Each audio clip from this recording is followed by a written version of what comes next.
100 inmates from the prison actually sang in a choir wrapped around the orchestra with us. Wow. So, talk about impact. These kind of things are amazing. We also do something called Healing Through Music, which that program was a part of, where we go into the involuntary psych ward of the hospital and play string quartets for them and talk about emotion. And Robert Schumann was dealing with mental health at this time. He eventually had to go to the asylum, and these are the feelings he was discussing in this music. So it's there's so many ways outside of the concert hall that we can reach people.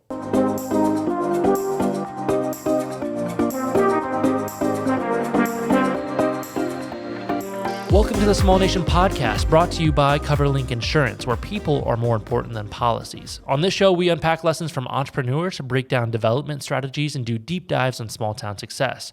Our goal is to provide value to our listeners by hosting conversations that teach, inform, and inspire. Hey everyone, my name is Ethan DeLeon, and I'm here in the studio with the founder and CEO of Small Nation, Jason Duff. Today we are excited to be hosting music director and conductor of the Lima Symphony Orchestra, Andrew Crust, on the show. Welcome, Andrew. Great to be here. Applause. No, I've been looking forward to this, Andrew. It's great to have you in the studio. It is music and the arts are something that's very important to me and to so many of our towns and communities, and to actually have a conductor here of an orchestra and to unpack that a little bit and talk about that. Just excited to have you on the show today. And we're going to be performing together in a couple of days. Yes. We'll tease that out, and we're gonna do a little plug, of course, at the end of the episode for why people need to come out for that show and support all the amazing artists that are going to be there. But Andrew, you have a number of hats. It's not just in Lima. You're doing guest conducting and serving other orchestras around the country. For our guests, can you share what does a music director do and what is a conductor? Well, I'm probably the first one you've had on your show. Yes. Congratulations. Yeah. Absolutely. So it's a bit of a mysterious world, I think, to people, but it's like probably a lot of jobs.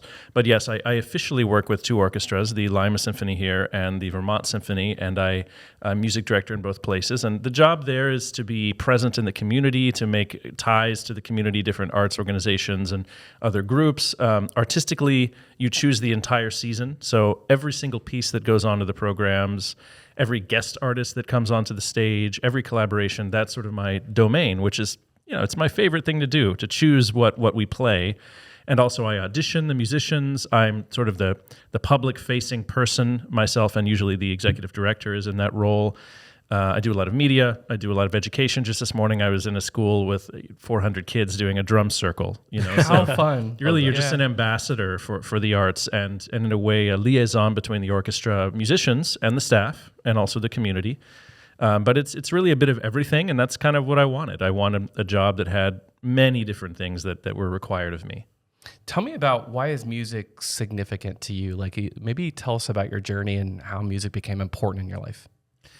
Well, I hope it's important for everybody, but it's all about exposure. And I had parents that had really good musical taste. They weren't classical musicians, but they exposed me to it in a way. But also every other kind of music imaginable, from Nina Simone and the great jazz greats to the Beatles were always in the house. The classic rock, pop music from the 90s, when I was growing up. And so I got this early exposure, and I think especially through the Beatles, who were playing on my way up here, I kind of learned how to be a musician. The music is so good just by listening to it over and over and over again on my mom's. Were you playing by speakers. Ear? Like when you first started out? I started playing by ear. Yeah. My stepfather is a rock musician as well, so there was a little bit of that in my family. But yeah, I was always in the jazz band. I was a trumpet player and a pianist, which often requires you to play by ear, which not a lot of people can do. But that, I think, is important because it gives you a door that's open. You don't have to learn how to read the music right away. You can just experiment. So I had the terrible piano in our house. There was literally the cat food was on top of the piano, and it would fall in between the keys, and it didn't really work properly. So humble beginnings, I'll say that. Yeah, I love that. And then growing up through those experiences, did you always have the dream of becoming a music director, or what was the dream for you back then? Not really, because I didn't know that was a thing. I was very, very immersed in music, but I didn't Leonard Bernstein, who was the legendary conductor of the 20th century, he had these young people's concerts that he would broadcast out on TV to millions of people. And so everybody knew what that role was, but that didn't really happen in my life. I just wanted to be a musician. Then when I went to music school in college and finally started playing in orchestras, I realized this is the job for me. And it's kind of because, you have two options in the orchestra world. You can spend every day in a practice room, really just shredding, working on all of your individual part. Yeah. Or you can think more big picture and plan, like I said, all the things I do, plan the long term, study the entire piece of music, not just the first violin part, for example. So I kind of wanted that more intellectual side rather than the physical side. It's really athletic, to sit in a practice room for 5-6 hours a day. Tell us about where you grew up. Grew up in Kansas City.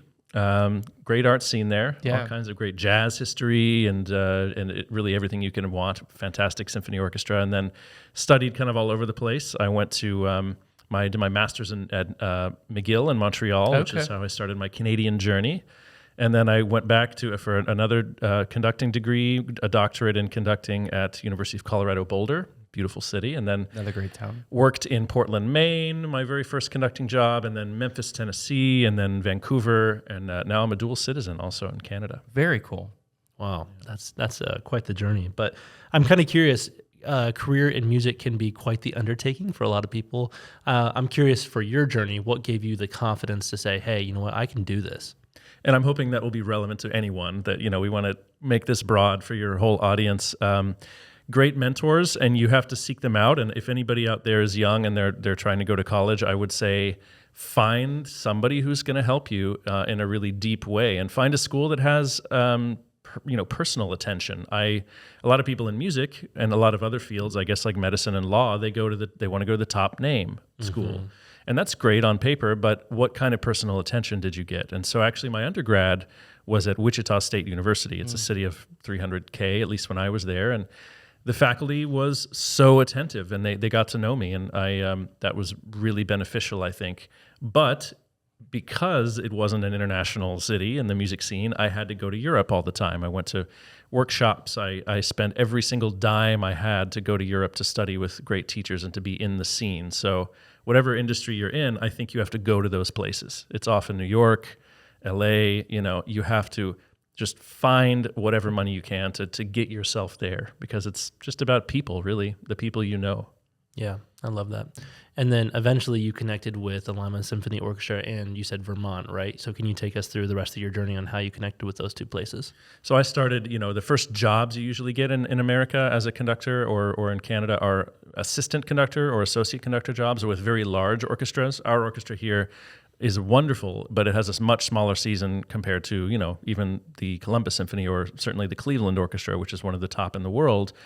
For example, Vancouver Symphony, where I was associate conductor for 3 years, they do 150 concerts a year.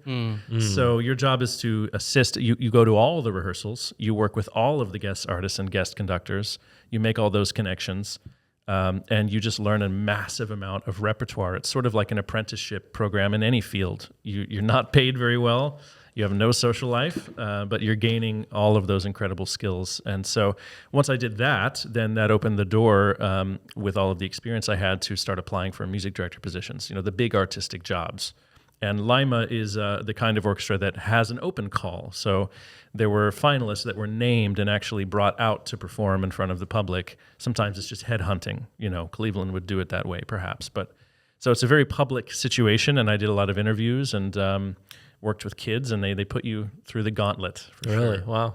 One of the really big bright spots of Lima has been the Lima Symphony Orchestra. Yeah. And there's no doubt to the listeners of how important arts have been a part of my journey. And, seeing how artists are out and about, creating businesses, giving back to community, utilizing their creative brain to do all this amazing stuff.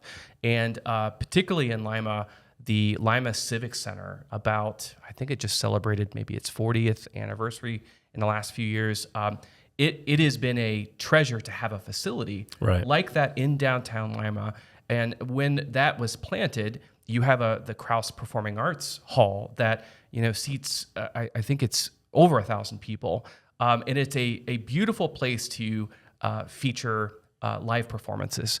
And the programming that's there over the last years. I mean, when I was first learning about music and having a chance to be on that stage, it got me exposed to working with other people in the arts. And there's a lot of different jobs. There's stuff that happens in the front of the house, of course, with the ticket sales and the promotions and the marketing. But then on the back of the house, you've got, people that are doing organizing as the stage manager. They're working on sets. They're working on all of these things that make the production. Right. But a piece of that, and I think that's what's really neat about Lima, is the symphony orchestra. Yeah. And it is it's a significant investment on behalf of the community to curate the budgets, the paying for the venue, the artist, and I want to credit Lima in particular that leaders who had the vision. I think the orchestra has been around. Do you know how many years, Andrew? I know it's been decades. Nearly 80. Yeah. So I mean, that investment, someone had the courage to fund that and get that started. But now today, the neat thing, and I think we're going to talk about that a little bit, is seeing how the ripple impacts of having the Lima Civic Center, having this revitalization and innovation that's happening in downtown Lima. And we had Tracy Sanchez on that unpacked for us her journey of bringing the Central District online. And then I would just happen to be, and I attended the Ohio Northern University Holiday Spectacular this past weekend in Lima. And I know we've mentioned Kewpie Hamburgers and Harry and Myrna Shutt and their entire family, how they started making the arts accessible and affordable to everyday people. Do you know how much the tickets were to attend this incredible New York-style holiday show in Lima, Ohio? Do you know what I paid? Was it $5 or $10? $5. Mm-hmm. Now you make us feel bad with our $35. Well, but my point is with that is that people came together, stepped up for the arts, and that benefit, the younger version of me had a chance to not only attend to those shows, but it's just like when you heard what Andrew mentioned, like there were people earlier in our life that got us exposed to that. Yeah. How important, as you work with young artists today and you think back on your journey, how important is that? Oh, I mean, it's number one, I think. And I mean, to talk about your point of how valuable a symphony orchestra is, think about all of the other added economy benefits and the restaurants and what is it that you want to do to make a city livable? I think the arts is one of those big pillars. And as new companies come in, as new housing is developed, they want to attract people from all different locations to come. And what have you got for me to do? Is it only sports? I mean, some people, that's all they need, but some people, they need a lot more. So, but yeah, going back to it's just all about the connections and the exposure. And we have a lot of great programs right here with the Lima Symphony at every single level, from an intimate level, working with kids, in a chamber music setting where I'm always at the library Saturdays when I'm in town doing mornings with the maestro, and it's right up there close with the kids, and they get to even conduct a little bit and play instruments. We did a really cool program where we actually had kids during COVID in various schools compose songs and write lyrics. Wow. Wow. Yeah, and their teachers worked with them to kind of flesh out the harmonies, and then the symphony actually recorded the backing track for those because we couldn't meet them in person. And the classes actually sang over the orchestra recordings. It was incredible. Wow. Yeah, that's super cool. And then something I know just from my personal life, both my older sisters participated in the Lima Area Youth Orchestra. And my mom is a music educator, and that's what she was, trained up on. So music was always big in our household. She taught piano. But it was important to her that we get classically trained in, a couple instruments. And so I ended up taking trumpet lessons later on in high school.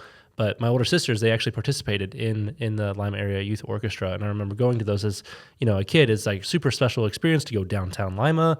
It's a big ordeal. People bringing flowers, and then promoting the arts in such a way. And then my oldest sister actually went on to study music production in college then after that. And my sister after that, she studied more of in the science fields, she became a physician and assistant, but like she's much more of a well-rounded person because I think of that music and creative, upbringing, which is really cool. It just brings that vibrancy to a downtown and makes people want to live there, which as we are unpacking here in recent episodes, especially, is one of the very first and most important things about economic development. 100%. And just to double down from this past weekend, after we finished watching the show at the Lima Civic Center, we went over to Spring and Main, and which is the development that John Hafey has led. That I was so impressed We had amazing Italian food. We went up and threw some duck pin bowling, and then ended up enjoying a nice cocktail. And I could have never imagined that walking around downtown Lima would be anything like that experience. And so I just want to remind, like, it's a whole tapestry of players and people that are reshaping towns. The other thing, Andrew, as you being the leader, when you bring different musicians together, there's different personalities, there's different types. Like, how do you approach like bringing that group together and making beautiful music? Well, you choose the right people first of all, but if you don't know much about them, which sometimes I don't, obviously that's why you got to know a huge network of people. You get recommendations, you get insider information, but even then, I still sometimes don't know somebody. And I think as a leader, you first of all, have you done your work? Do you know the score and the music inside and out? And that applies obviously to any field. Have you prepared the rehearsal, or in many cases it might be a meeting? And if you just seem to have prepared very well, then I think your next task is just to be genuine and flexible, because especially in the arts, but in many fields, some people don't like public speaking. They might be really nervous, and you might think, oh, they didn't prepare, or oh, they hate me because they seem very aloof. Right. It's never you. It's always them. So right.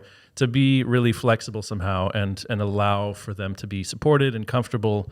I'm very privileged to work in a world where people are insanely good all the time, especially when you think about the soloists that we bring in who are international touring musicians.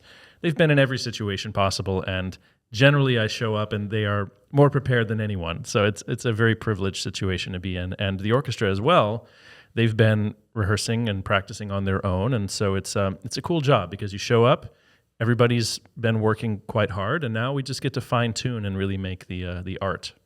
I'm kind of curious to learn a little bit more about that world. You mentioned soloists and the bass orchestra that is there. So how do you said you're kind of the liaison between all these people. What is the process like of connecting your soloists and knowing that they are wanting for these opportunities and you're able to connect them with that? Like, how do you find the timing and the logistics of that, I guess? I mean, a lot of it's really impressive, and I encourage people to, I'm not trying to pat myself on the back, but I encourage people to come to rehearsals because it's pretty crazy what happens without words. And a lot of what we do is nonverbal, and we can cue each other with visual cues and movement, but also it's just, we train our ears so that we can be very, very flexible. And so it's kind of a triangulation when you have say a piano soloist or a vocal soloist. You have to catch the breath, so you have to follow their tempos and know when you're in charge and when they're in charge and when someone in the orchestra actually is in charge. And so I think it's a great microcosm for society, the way that I do leadership. It's not brute force. It can't be.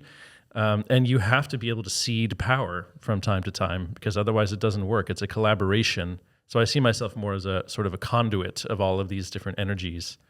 And you have to just recognize all the great work that everyone else has done. So it's very exciting. You never know what's going to happen. But generally it comes off really well. And that's what makes live art exciting, right? You never know. Yeah. They talk about music being a universal language, and I know you've done a lot of traveling, not only here in the United States, but abroad. Like, in a world that's like very divisive, and communities and people that get siloed, like what when you think of the larger vision of like the work that's happening in Lima and with the symphony, what do you kind of see from your lenses and perspective with that? Music, and it doesn't use words. Sometimes obviously it does use words, but it can go beyond words, I think. When you add words, it's even more powerful. But you're right that it can bridge these divides, and sometimes all it takes is playing a great concert, and you notice all the different people that have showed up from different backgrounds. But we also are very intentional sometimes in recognizing the history of this area. To give you an example, in previous administrations, previous boards, somebody brought up performing this amazing black composer, William Grant Still, who's dead now, but incredible 20th century composer who's now had a sort of a renaissance. And somebody in the board said it would be ignorant to play that here because people don't want it. They're not ready for it. They're too backwards in their thinking. And I heard that, and so what did I do? Well, February came around and we did a whole Black History Month concert. And not only that, we had a poetry event afterwards. It wasn't really a slam. It was a reading with about 5 different poets, local poets. And we on the stage, and we invited the audience to stay. And about 80% of them did. And, so you can be very intentional also about sharing other stories, because I think my industry has been a little bit Western, European and white male in the past. The work that's being done today is absolutely not that way. It's incredibly diverse in terms of composers and performers, but that's the basis of our history. And so I think we have to work very hard to move it in a different direction, because it's got a lot to teach us, the arts. It can teach us empathy, but we also have to remember that one art form is not more valuable than others. And well, okay, are you going to a blues concert? Are you going to a mariachi concert? Well, then why would you expect Mexican people to come to your concert?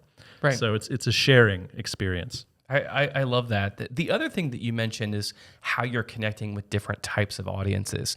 And I love when you mentioned growing up that you had parents that exposed you to lots of different music types. And you mentioned the 90s pop. And what I think is really neat in the whole orchestra movement is the development of pops. Can you explain for our listeners what that is, and how in Lima maybe you've done some pops programming? Yeah, we want to meet people where they are and also keep a high artistic quality. And so, of course, you think of an orchestra, you think of Beethoven, Mozart, Brahms, all these people who are great, the pinnacle of the art form, Sure, of course. Right. But there's so much more to be done that's really great music. And so orchestras do pops now. We call it pops. And it used to be more light classics. Think, the Can-Can from, or Carmen Suite, or something that was really recognizable, Nutcracker. Now we've really embraced more genres, rock and roll, like we're doing in every year, New Year's Eve, we do a pops concert, and this year is Motown and disco. We've done, that's fun. We've done Fleetwood Mac, we've done the Beatles, we've also done, even film music could be considered pops, and we've done whole concerts dedicated to John Williams. We did a whole concert based on the Hollywood sound of the golden era. I think a lot of people, their entry point to classical music is films. And so it's great music, and it's really hard for the orchestra. John Williams is one of the hardest composers ever. And so, you find the right things to do that are interesting for the orchestra, but bring people from a different audience in. And we have to be creative in these smaller markets, too, of how we entice audience and sell tickets, because part of what raises money for the arts is when we put butts in seats. And so I do like that I've seen with Lima, and I know a lot of the other theaters that I've been exposed to or work with in a lot of small towns, like getting creative for how you can market and introduce people to that music. And then once they do get introduced, part of the behind the scenes on the business side of things is we want to get an email address. We want them to like or subscribe to our digital marketing and digital media. And we want them to invite friends, because when all those things start to happen, more and more people fall in love with that theater, or fall in love with that company, or fall in love with that orchestra. So, the marrying of the creative mind and the business mind, we kind of need both of those brain types. In your organization in Lima, we want to give a shout out to Elizabeth. Can you explain a little bit about kind of the team that works with you at the orchestra to make all the magic happen, both on the artistic side and the business side? So it's a small staff that does a whole lot, and Elizabeth is at the top of that list, because she's our executive director, Elizabeth Brown Ellis, from Lima, went and studied, all over, was in New York and Paris, and decided, no, this is where I want to be, and her family's here, and she felt she could make a big impact. She started in marketing in the symphony, and then it was obvious choice for executive director, and she oversees all of the staff. We have artistic staff, logistical staff. We have a director of development who is really critical to raising funds, because of course, in America, anyway, the government is almost nothing for our funding, maybe less than 5%, and ticket sales, maybe a third. I'm not exactly sure on that number. So it's really about private and corporate donations. And so orchestras always have a dedicated development person. Then we've got, logistical positions to help with the orchestra personnel, and there's actually a librarian at every orchestra. Okay. People don't always know that, to prepare the parts, and every instrument has a different part, right? So they have to have all those in order, and there are a number of other staff people, also, of course, people on the technical side. So it's a big umbrella, and Elizabeth and I are sort of the ones that coordinate all of those people together. But it's having her in that role as a person who's local and knows the families and knows the history. It's really, really important. All right, at this time, we're going to take a quick break to hear a word from our sponsors. If you are looking for a dynamic workspace in the heart of Bell Fountain, look no further. Build Co-work & Space is your destination for creativity and collaboration. With state-of-the-art facilities and a thriving community, this is where innovation happens. Join them today for as low as $99 a month and build your success at Build Co-work & Space. Big city dining in a small town. Now that's the Syndicate. Join them for fresh steaks, pasta, or seafood for dinner, or stop in for Sunday brunch to experience one of their signature dishes such as chicken and waffles, and maybe even pair it with a mimosa flight. Located at 213 South Main Street in downtown Bell Fountain.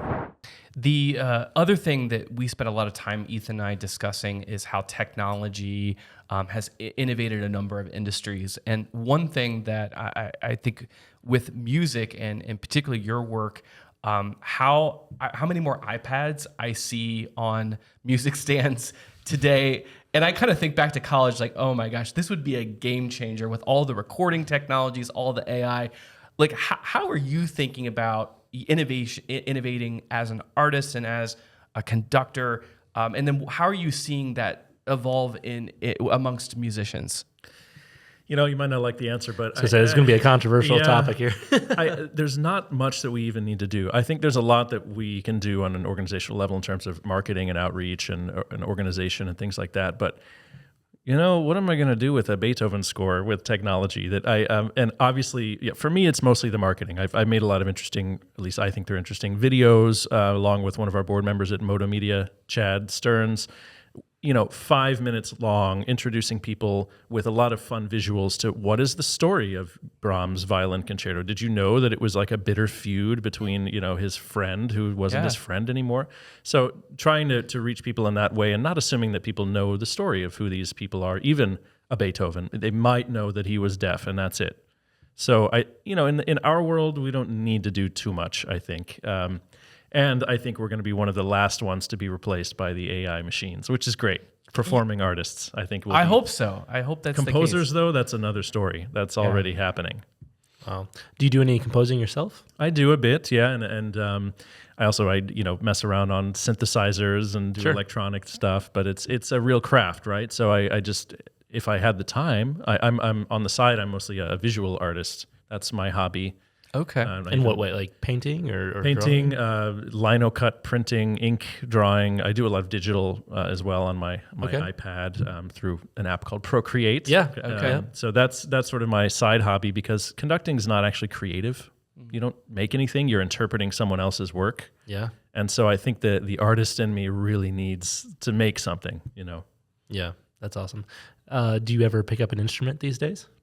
Yeah, I think trumpet was my original. It's it's loud. You need to have a proper place for that. I'm in an apartment building right now, and you lose that ability so quickly. All the muscles are in one place, right on your lips, and if you don't play for 2 weeks, you're done. So I play piano a lot more. I've got one of those. It's a lot easier to do, I think. Yeah, that's a lot of fun.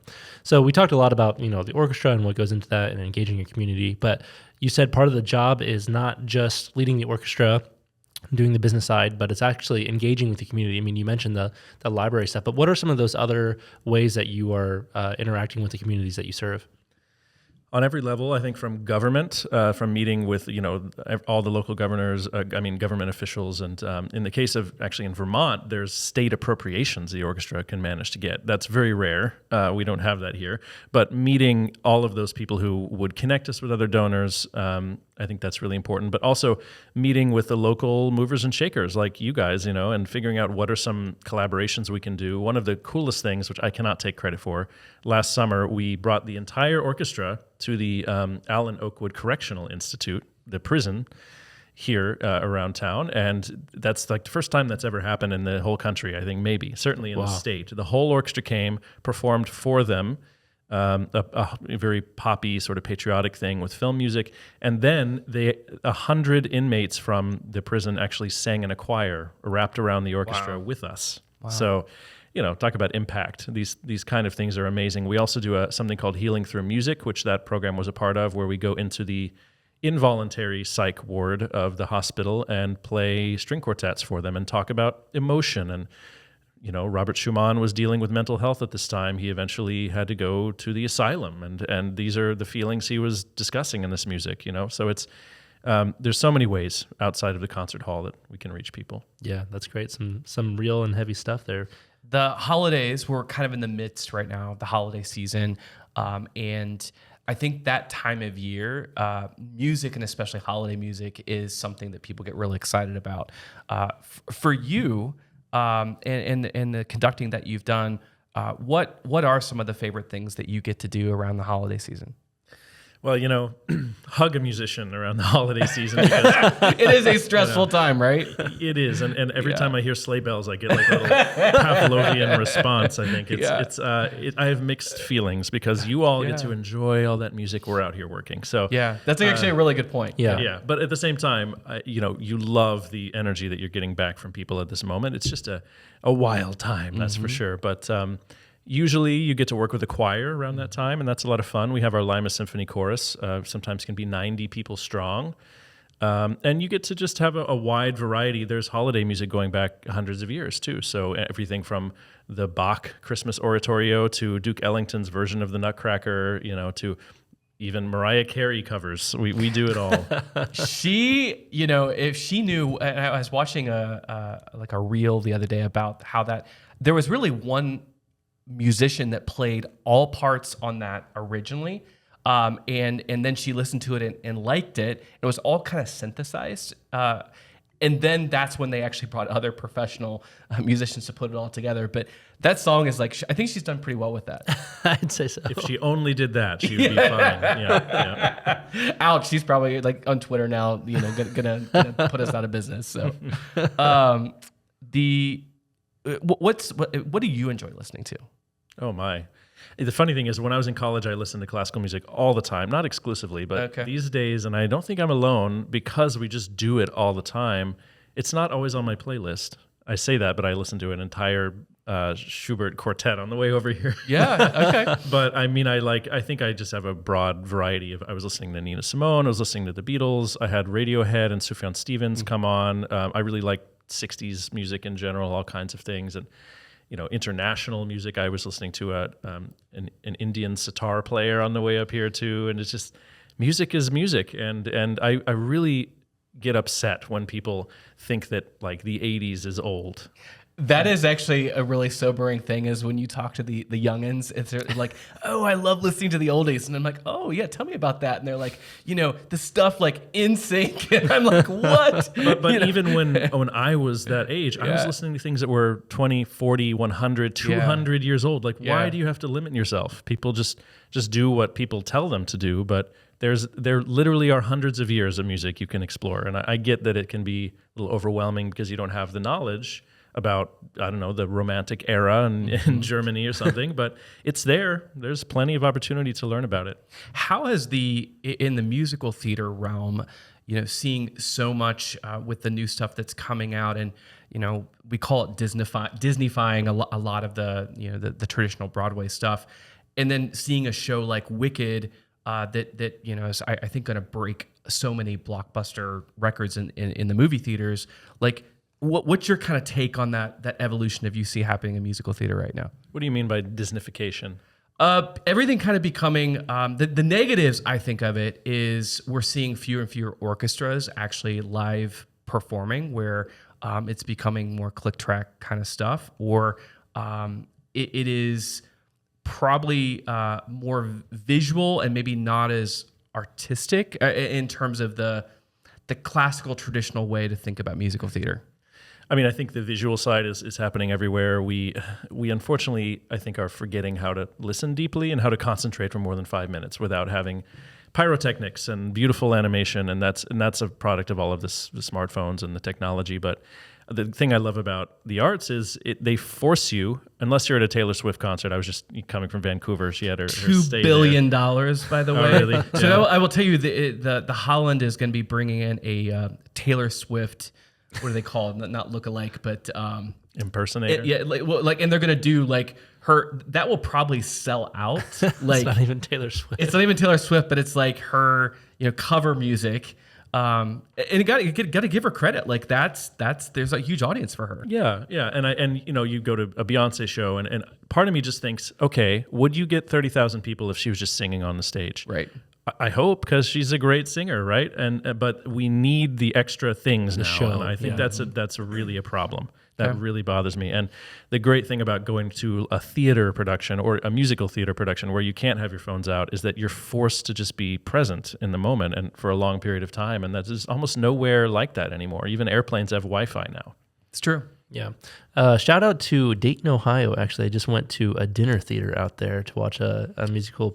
La Comedia, right? Yeah. Production of Holiday Inn, which is an old film, but a lot of fun, and it's like quite the experience. I think that's honestly a concept that I can see being a bigger hit. I mean, it was packed there on a random weeknight, and I mean it's a well-known show, but still, I was very impressed. So, and this is for the economic developers listening. If you've not kind of tapped in and figured out that the arts are so essential to your community development program.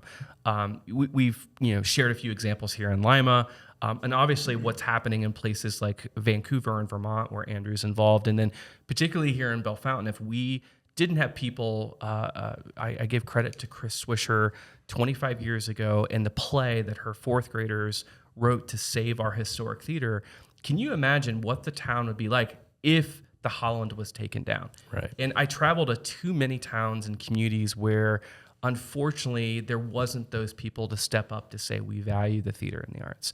And I think these are many of the ideas that have been shared are ideas that you need to take back to your leaders in your community on how can we be intentional about investing in this? And it really is an investment.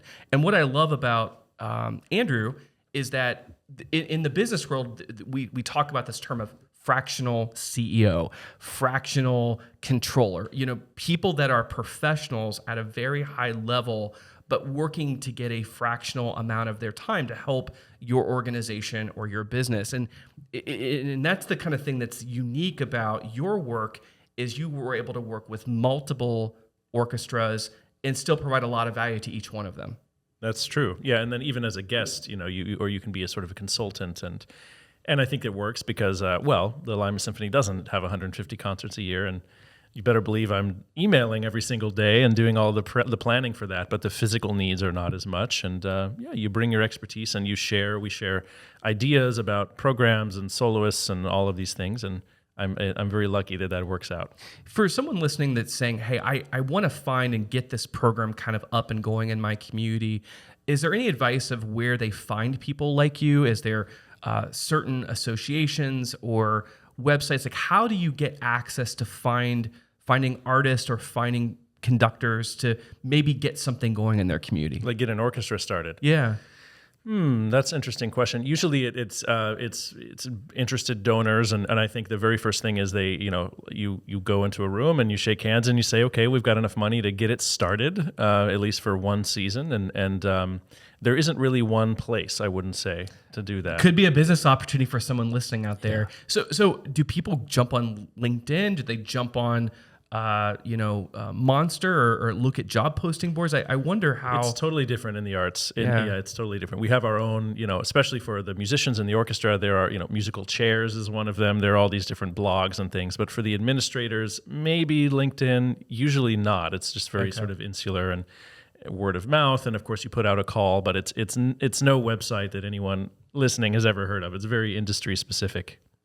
Well, we're kind of rounding out towards the end of the episode here, and just to give a plug, we mentioned around the holiday season, you've got some big concerts coming up here in the next few weeks. Do you mind kind of sharing a little bit about what's on deck? Absolutely. I just came from Saskatoon, where I conducted movies in concert are a big deal now.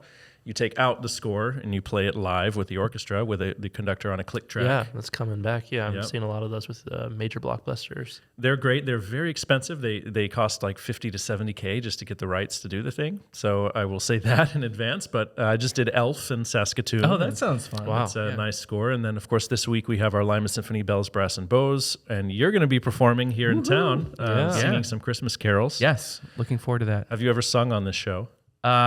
No, actually, that's really interesting. He always makes in preparation. I make the guest very uncomfortable to ask him what karaoke version they would like. But no, we you'll have to come to the show. It's this weekend to hear that. So yep, that's right. Or is it Sunday? Yes, so it Saturday is, for the Lima show, and then Sunday for here. And that's, Nutcracker with live dancers, and then the first half is a lot of film music from Christmas, the Christmas World, Nightmare Before Christmas, Polar Express, How the Grinch Stole Christmas.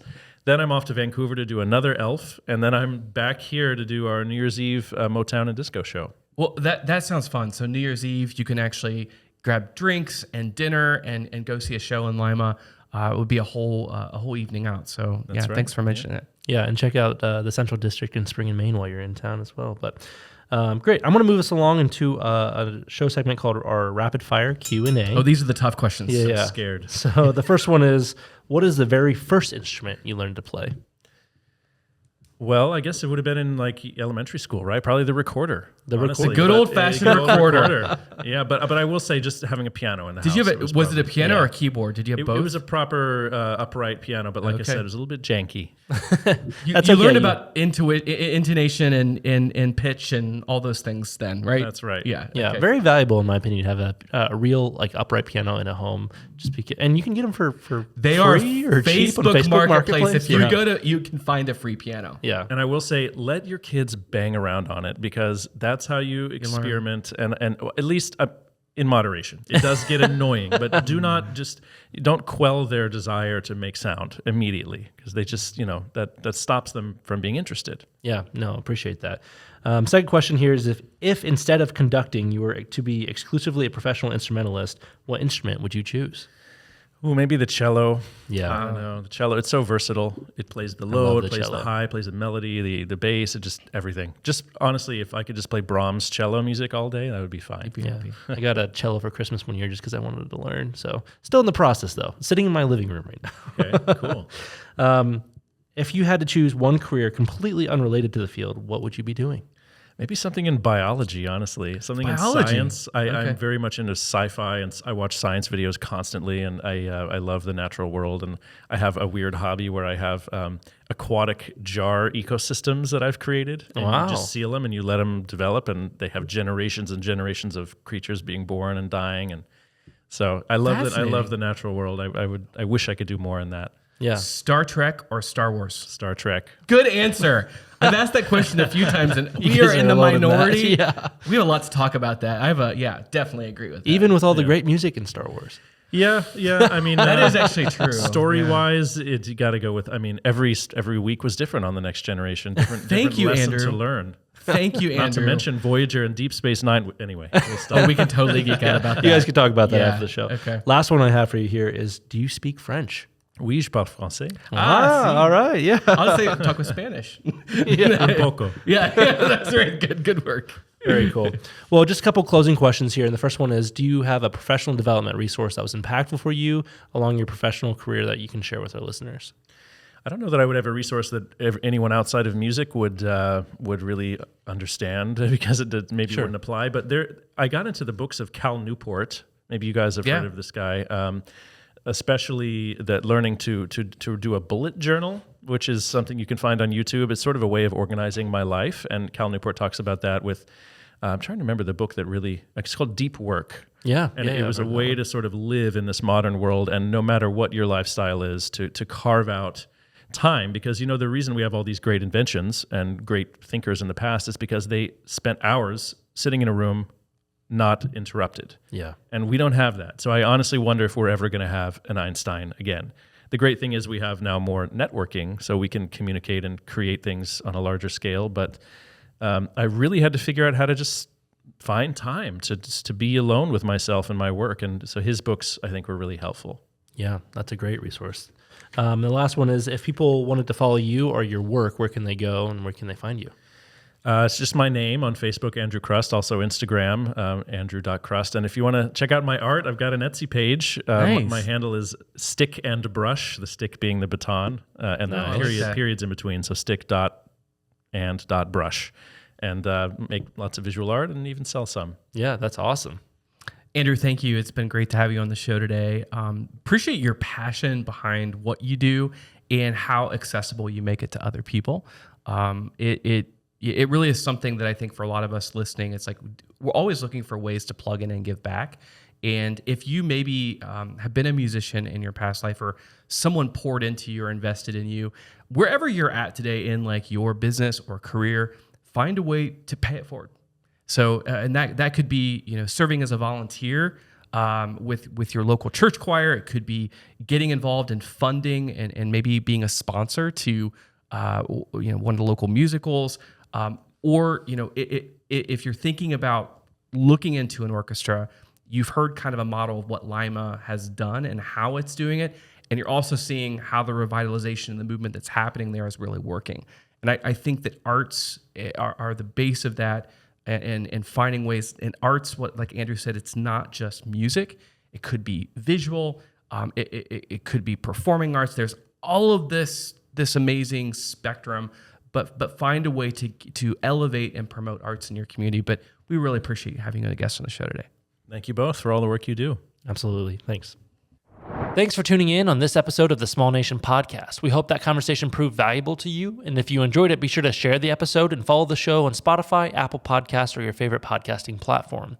You can also subscribe to the Small Nation YouTube channel if you prefer to watch your episodes. Follow Small Nation on social media, and we'll see you in the next episode.